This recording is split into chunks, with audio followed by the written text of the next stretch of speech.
જય માતાજી મિત્રો।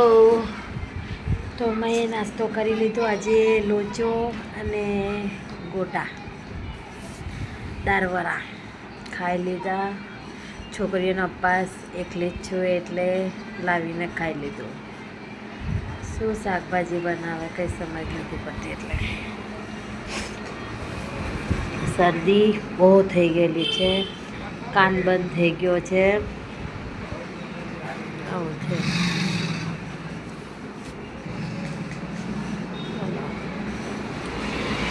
બધા ગામડામાં આરામ લઈને આવે છે, મને પણ આરામ ખાવાની ઈચ્છા થાય છે, મસ્ત લાગે, મને બહુ ભાવે આરામ। ગામડેવાળા જો કોઈ જોતા હોય મારા વિડીયો, મારા માટે બી મોકલાવજો, રિક્વેસ્ટ કરો મારા ફેસબુક મિત્રોને, બરાબર ને।